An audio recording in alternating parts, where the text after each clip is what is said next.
Good morning. It's Uncle Lou here. Yeah, that's right. It's me, Uncle Lou, live on LouTube for you. And guess what? The people have spoken, and Uncle Lou has listened.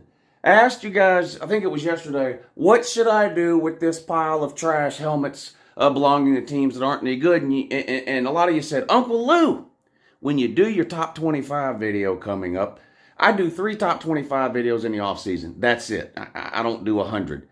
I do one after signing day. That's what you're watching now. I do one after spring practices are over at the end of April, beginning of May. And I do a third and final preseason ranking late in the summer before the season starts. So these top 25 rankings will change. I go off information available at the time. So signing classes, who's transferred out, who's transferred in, coaching changes, what we know about schedules, all those kinds of things, how the team finished up last year, momentum, that kind of thing.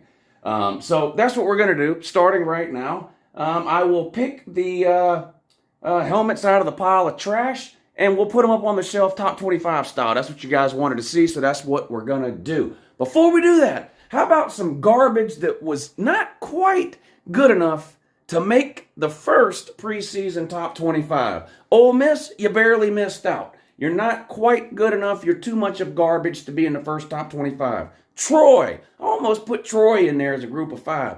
Iowa, okay, you get a new quarterback, a leftover from Michigan. Maybe you can somehow manage to score double-digit points in 2023 and make it into the top 25, but right now, no. Pitt, no. Oklahoma, close, but no. You're garbage, and because you have an unproven coach, well, actually, he is proven.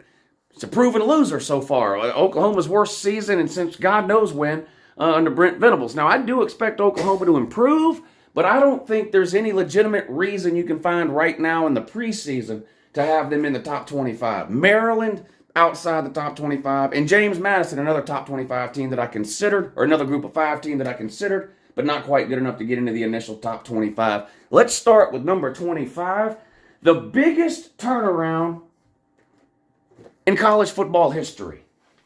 Coming in at number 25, the Green Wave of Tulane. What a remarkable season they had. Where's my copious notes?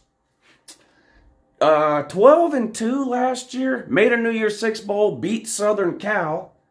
2-10 the year before that, 2-10, and they've got 12 starters coming back, so about half the team coming back there to Tulane. I felt like they deserved a spot in the initial preseason top 25 based on the way they finished last season. They do have half their team returning, and just a remarkable story last year, Tulane. So, number 25, the Green Wave. Number 24, another group of 5 team. Also, the newest addition to Uncle Lou's helmet collection, the Roadrunners. Meep, meep. UTSA.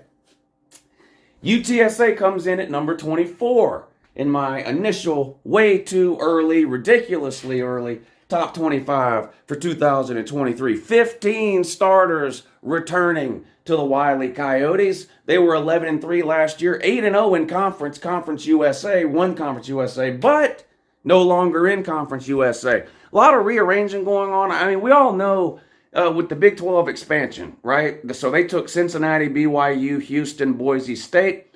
Well, the trickle-down effect of that is that you've got some shuffling going on in the group of 5 as well. UTSA is a part of that, moving from Conference USA last year into the AAC coming up in 2023. So we'll see how they do, but a pretty good team last year. Again, 15 starters returning. There you go, UTSA at number 24. Number 23, this is one I had a hard time with. I'm going to be honest with you. This is one of my most hated teams of all time. The Gamecocks. Hard to find a team that ended the season hotter than South Carolina, right? Not a great season overall, but in their last 2 regular season games, they beat not 1 but 2 top 10 teams, knocking one of those teams potentially out of the playoffs. That, of course, was Tennessee. Beat Tennessee and beat Clemson to close out the regular season. South Carolina, disappointing bowl game loss to Notre Dame, and this is where I'm having a hard time with South Carolina. a disappointing transfer portal season for South Carolina, particularly that tight end, Bell. He was one of South Carolina's bright spots offensively. He's a really good player. Transfers down to Florida State. Now, you do get Spencer Rattler back. Mixed bag there. He was one of the worst quarterbacks in the SEC week in and week out for the majority of the season. You can just go look at the stats, whatever you want to look at, QBR or whatever. He did not play well the majority of the season. However, he did play well the last 2 games of the regular season.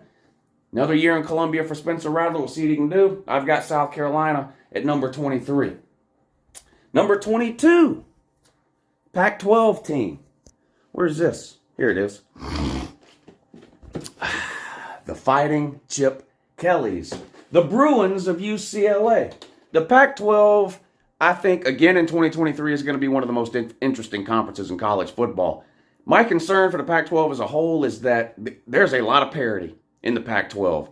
A lot of good parity. I'm not talking about a bunch of terrible teams that are equally bad. You got a lot of good teams in the Pac-12. Are there any great teams? Well, we're going to figure that out over the course of the season.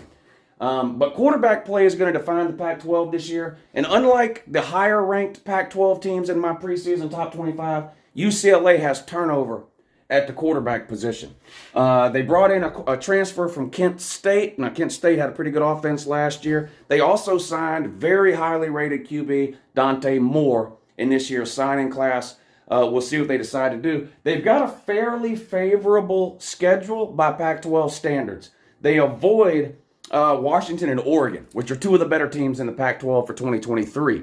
Now they're still going to have to play Southern Cal, of course, and navigate the rest of that schedule. But Chip Kelly, best season so far at UCLA was last year.